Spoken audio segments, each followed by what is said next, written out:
Assalamualaikum warahmatullahi wabarakatuh. Selamat malam. Karena di tempat saya saat ini untuk record sudah malam. Selamat malam bagi sobat YouTube semuanya. Saya Ilham Rifki dari Politeknik Negeri Malang, jurusan Teknik Elektro, program studi Sistem Kelistrikan kelas 3C. Di sini saya akan menjelaskan tugas instrumentasi sistem tenaga, yaitu yang di dalamnya nanti akan membahas tentang control center dan peralatan-peralatan pendukungnya dan beserta flowchartnya. Tidak menunggu lama-lama, mari kita masuk ke PowerPoint yang telah saya buat.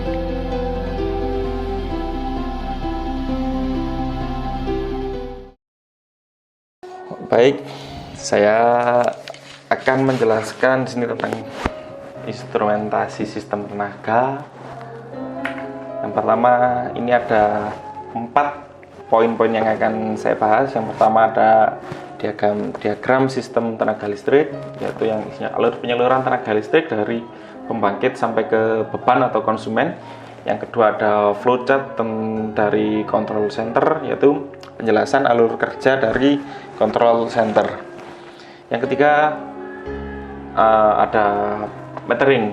Dari sana ada tugas kita perencanaan dan menganalisa metering yang akan digunakan. Nanti akan saya tampilkan dari peralatan yang nanti saya akan gunakan.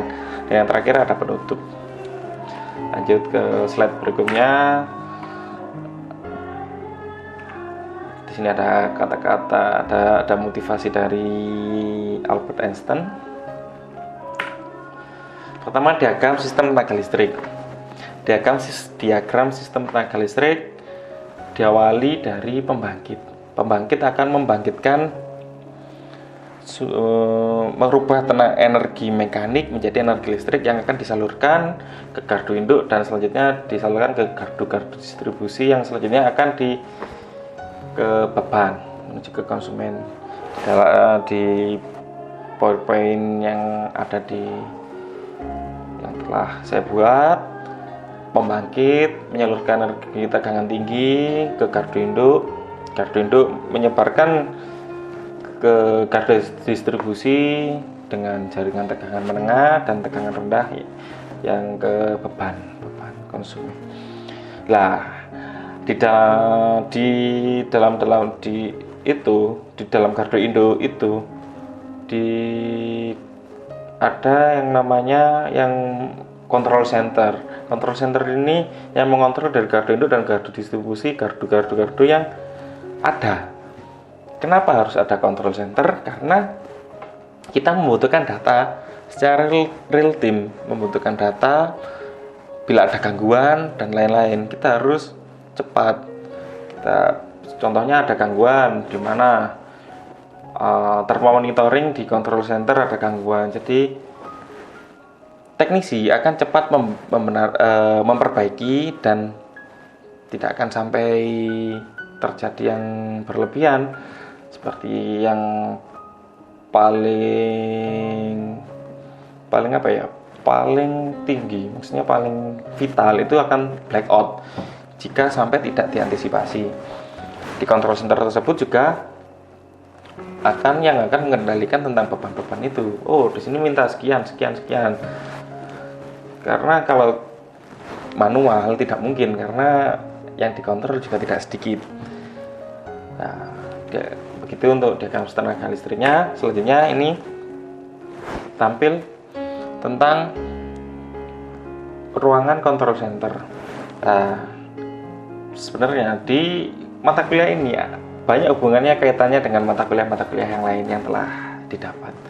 Seperti ruangan control center ini, di semester lalu kita mendapatkan materi tentang HMI, SCADA dan teman-temannya. Di sini ada petugas yang memonitoring dari semuanya tadi yang sudah saya jelaskan, yang termonitoring di control center. Tampak di sana ada layar juga, itu layar HMI-nya yang memvisualisasikan diagram alurnya, di mana letaknya, dan tempat meteringnya dan lain-lainnya. Selanjutnya di dalam ruangan control center, aktivitas apa saja yang dilakukan? Di dalam ruangan control center ada 3 aktivitas utama yang dia lakukan. Yang pertama adalah telemetering, telesignaling, dan telecontrolling. Yang pertama, telemetering. Telemetering untuk memetering atau mengukur sebuah peralatan yang dihubungkan dengan RTU atau server. Jadi peralatan metering itu banyak sekali. Nanti itu dihubungkan dengan RTU, masuk ke server, bisa termonitoring. Jadi metering yang dipasang akan tampil secara real time di dalam control center. Jadi jika ada kelebihan beban, kekurangan tegangan, kelebihan tegangan dan lain sebagainya, atau yang itu yang banyak lah, itu akan segera terantisipasi. Yang selanjutnya ada telesignaling. Apa itu telesignaling? Kegunaan telesignaling yaitu untuk mengirim sinyal feedback kepada dispatcher atau yang di dalam ruangan control center tadi atau server utama jika ada kendala seperti fault report, alarm, dan lain sebagainya.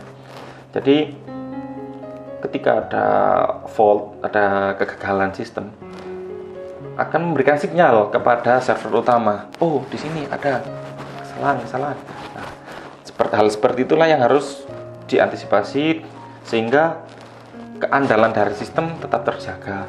Yang terakhir ada telecontrolling, yaitu untuk mengontrol peralatan yang terhubung dengan server sehingga meningkatkan keefektifan dalam proses pelayanan atau pemeliharaan. Sebenarnya sama saja, endingnya itu untuk proses pelayanan atau pemeliharaan, karena ini sudah real time. Kita setiap saat, setiap detik bisa memonitoring seperti itu. Yang selanjutnya ini ada flowchart control center. Nah, flowchart ini simpelnya itu dari B control level, dari yang bawah ini ada outer half V protective relay, SIPAM B control level, SIPAM acquisition, MV protective relay, SIPAM itu terhubung ke gateway, dihubungkan ke yang atas ini, operator workstation level. Lah, disitulah data-data yang dari bawah itu bisa tersedot. Dari bawah sini akan termonitoring, termetering semuanya di sini, di komputernya ini. Lah, di situ juga menyediakan hard copy printer. Jadi ketika pelanggan menginginkan data beban itu, entah data apapun yang berhubungan dengan ketenaga listrikan yang dikelola oleh PLN, sangat bisa untuk meminta data-data tersebut, karena dari pihak penyedianya itu sudah ada hard copy printernya. Itu kita meminta range tanggal berapa sampai berapa, gimana itu bisa, nanti akan dicetakkan, bisa kita buat data. Selanjutnya disalurkan ke gateway, ke dispatching center, yaitu yang utama tadi. Di mana penempatan metering? Penempatan metering itu diletakkan di sisi terima gardu induk atau sisi tegangan tinggi. Yang selanjutnya di incoming cubicle dan outgoing cubicle. Nah, untuk metering, peralatan metering yang saya gunakan itu ada power meter device dari Siemens SICAM P850. Ini sudah mencukupi lah untuk metering yang akan digunakan. Di dalam Siemens ini, peralatan metering yang ini itu sudah bisa the SICAM multifunctional measuring device is used for acquisition, visualization, akuisisi data, visualisasi, evaluasi, and transmission for electrical measured variable as alternating current untuk arus, tegangan, frekuensi, daya, harmonisa, dan lain-lain. Spesifikasinya sebagai berikut. Ini mungkin rekan-rekan semua sudah bisa untuk membaca spesifikasi di tabel ini, seperti tegangan ini input for alternating voltage measurement untuk pengukuran tegangan, berapa tegangan pasanya, pasa ke netral, berapa yang diizinkan, berapa yang tentunya mungkin semuanya sudah paham lah untuk ininya, untuk mempersingkat waktu. Selanjutnya untuk ini ada untuk arus, untuk ini outputnya binary output yang hubungannya dengan output ke RTU nya. Selanjutnya ada alat bantu metering. Alat bantu metering itu alat yang digunakan untuk membantu metering, karena dari pengertiannya ini ada CT, current transformer.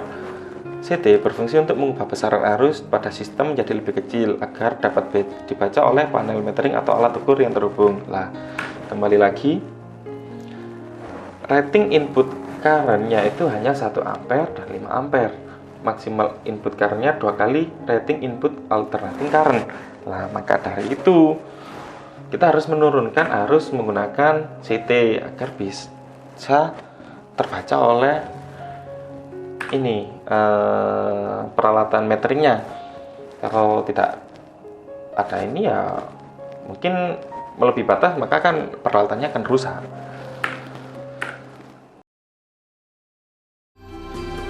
Sekian penjelasan dari saya barusan tentang instrumentasi sistem tenaga, yaitu control center. Semoga dapat diterima, semoga bisa dimengerti oleh sobat YouTube semuanya. Saya akhiri, selamat malam, wassalamualaikum warahmatullahi wabarakatuh.